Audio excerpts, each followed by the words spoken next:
নমস্কার বন্ধুরা, আমি শিউলি আর একটি নতুন রেসিপি নিয়ে তোমাদের সামনে চলে এসেছি। আজকে বানাবো কাঁঠাল বা এঁচোড়ের তরকারি। প্রথমে কাঁঠালটাকে ভালো করে খোসা ছাড়িয়ে মাঝের অংশটা বাদ দিয়ে কেটে নিয়েছি। এখন প্রেসার কুকারে পরিমাণ মতো নুন আর জল দিয়ে সেদ্ধ করে নেব। 3-4টে সিটি দিয়ে নিয়েছিলাম। এটা নিরামিষ কাঁঠাল, নিরামিষ রান্নাও ভালো হয় আর পেঁয়াজ রসুন দিয়ে করলেও খুবই ভালো হয়। এদিকে কেটে নিয়েছিলাম পেঁয়াজ আর আলু। কড়াইতে দিয়ে দিলাম পরিমাণ মতো তেল, দিয়ে দিলাম 5 ফোড়ন আর শুকনো লঙ্কা সম্বর। তার মধ্যে দিয়ে দিলাম কেটে রাখা আলুগুলো একটু লাল করে ভাজা হয়ে গেলে দিয়ে দেবো সেদ্ধ করে রাখা কাঁঠালটা। এদিকে টমেটো কেটে নিয়েছিলাম।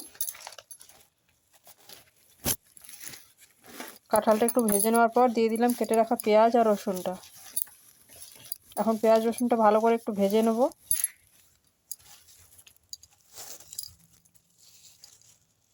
এদিকে একটা মশলা রেডি করে নিচ্ছি। দিয়ে দিলাম পরিমাণ মতো হলুদ, নুন, কাশ্মীরি লঙ্কার গুঁড়ো আর মিট মশলা। একটু জল দিয়ে গুলে কিছুক্ষণ রেখে দিলাম।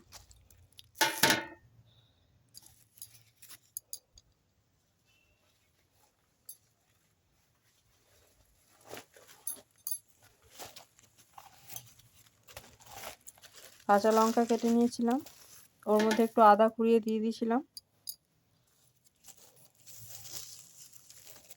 তোমরা চাইলে আদাটা বেটেও দিতে পারো বা শুকনো আদা গুঁড়োও দিতে পারো।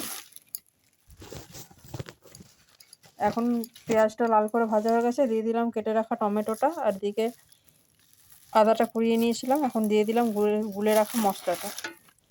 এখন ভালো করে ঢাকা দিয়ে বারবার কষিয়ে নেব যতক্ষণ না অবধি আলুটা সেদ্ধ হয়ে যাচ্ছে। আলু আর কাঁঠালটা ভালো মতো সেদ্ধ হয়ে যাচ্ছে। এখন দিয়ে দিলাম কাঁচা লঙ্কা। দেখো কষানোটা অনেকটাই হয়ে এসেছে, আলুটাও সেদ্ধ হয়ে গেছে। এখন দিয়ে দিলাম একটু জল, পরিমাণ মতো জল দিয়ে দেওয়ার পর একটু ঢাকা দিয়ে দিলাম। নামানোর সময় একটু ঘি আর গরম মশলা দিয়ে নামিয়ে নিলাম।